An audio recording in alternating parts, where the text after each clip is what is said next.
Welcome to TIDL, the International Down Low. This series was created for new Dota 2 players who want to get the down low on the history and teams attending the International 5 this year, or for current Dota 2 players that just don't want to look stupid at the International in front of their friends.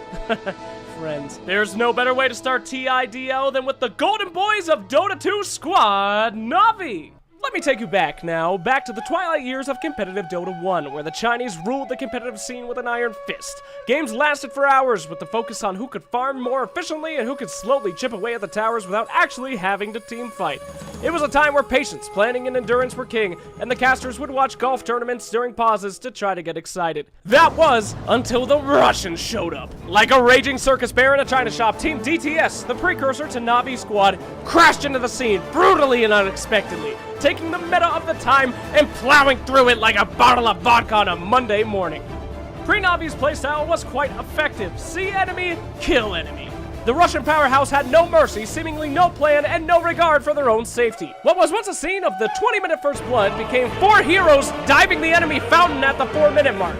Na'Vi didn't give a shit and quickly became scene favorites because of it. Soon, key players from DTS, Dendi, and Artstyle would move to the already formed Na'Vi squad, bringing their in-your-face ass-kicking plays and rabid fans with them to a already experienced group of gentlemen. With Xbox leadership and DTS's insanity, it was a recipe for carnage. Then came Dota 2 and the International, where Na'Vi set out to do the impossible, actually defeat the dominant Chinese team eHome and bring down Dota 2's meta with it. Through insane, in-your-face, high-risk plays and balls-to-the-wall action, Na'Vi rolled through TI1 like Jack Burton rolled through Little China and achieved an unbelievable and undeniable victory, and the love of the community at large along with it. But that, ladies and gentlemen, was just the beginning.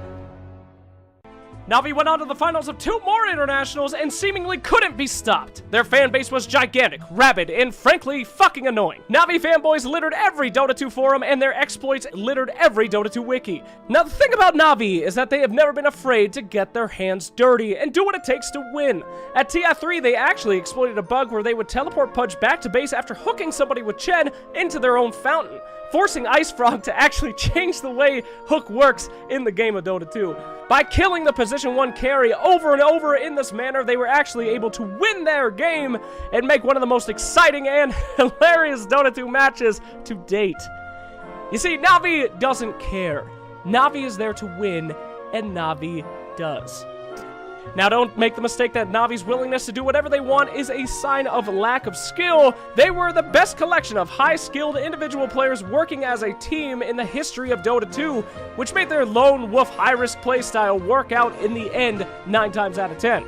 No other team in Dota could tower dive and gank and expect its members to get in right behind them, and no other team in Dota would make it out of that situation alive. It was, in fact, Na'Vi who performed the most celebrated and remembered team fight in all of TI history, simply known as the Play.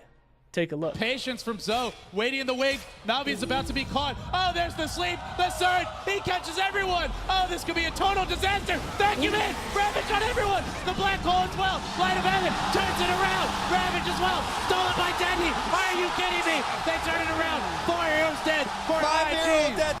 Holy shit! Na'Vi's players have come and gone, but they have maintained a core group of players unique to their insane and kick-ass style of play. Here are the players attending TI5 this year. Xbox, which is somehow pronounced Host, or as I like to call him, Xbox, has been the founding member of Na'Vi, being there originally before Dendi and Artstyle came over from DTS in December of 2010. Xbox is known for one thing, his hyper, almost feral aggressiveness. Xbox will dive you. Xbox will engage you with 10 HP. Xbox will come at you balls deep with 3 rapiers. Xbox is fucking crazy! Back in the 2013 Alienware LAN tournament in China, Beyond the Summit released a chart rating Na'Vi's carry potential to only be a 4 out of 10 due to Xbox's very bad plays as a carry Lina, switching from a position 1 carry Lina to a support Lina, which actually did win them the game. As you can imagine, this did not sit well with the insane blood-cirky berserker that is Havost. He attached a number 4 to his name to commemorate this match, so that teams can remember what a passive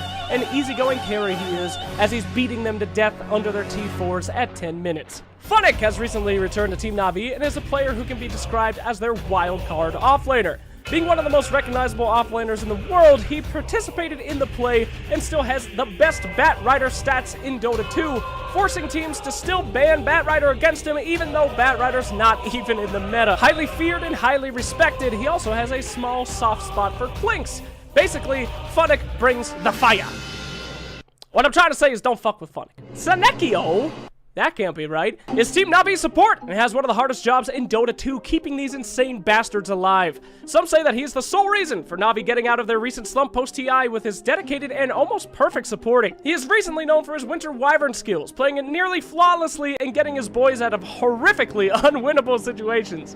We have not heard too much from this guy yet, but you wouldn't expect him to have much free time with the chronic PTSD that he must suffer. Archstyle is Navi's captain and one of the two that moved over from DTS in the beginning of Navi's formation to do the impossible at TI1. He is the rock of the team and one of the only people in Navi's history that is able to actually control and direct the almost meth head-like aggression of Xbox and Dendy. Not to say Archstyle isn't out of his mind either. This is the guy who beat the Chinese by basically ramming his head against their door until it broke open a TI1 win. Suffice it to say, you can think of Archstyle as a Mad Max villain. He keeps all the bloodthirsty bandits together, but he is probably crazier than all of them. Former Navi player Puppy says it best. A typical Archstyle play is one where he just goes in 1v4, kills half of them, and gets out alive.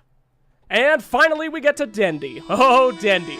It would be a stretch to say that Dendy is the face of competitive Dota 2, highly praised by fans for his loyalty and dedication to them, highly envied and respected by other pros for his remarkable mid skills, and highly loved by casters for his crazy plays. Dendy is the golden boy of Dota 2 competitive play. His tendency to play his signature hero Pudge has caused such an impact in the Russian Dota 2 scene that Pudge is still the highest picked hero in Dota 2 and is synonymous with Russian skills.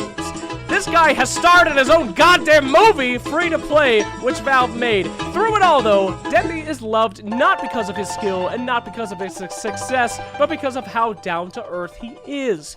Always with a smile on his face, always taking time out for his fans, and always up for an interview, Dendy is one of the most approachable, personal, and nicest people in the Dota 2 community. I know for that for a fact. I love you, buddy. So where is Navi now? Many people had high hopes for Navi at TI4, but for the first time, they actually hit a slump. While they had been in the finals for every TI before 4, they didn't do so well at TI4, being eliminated quite early and having a very rough road ever since. Their big play, high-risk playstyle was heavily punished with a new patch to Dota 2 and a comeback gold mechanic, and their wins highly suffered because of it. However, very recently, things seem to be turning around with the addition of Sanekio? Still can't be right. And his skills at keeping his bears alive. Not many were even expecting Navi to make it to TI5, but in the last couple months they have been fiercely regaining the position they once held in the hearts and minds of the Dota 2 community. The stage is now set for the reigning TI Kings to return to their coveted throne. But will they? There's only one way to find out. I'll see you at TI5 and see you next time for another TI5 Down Low.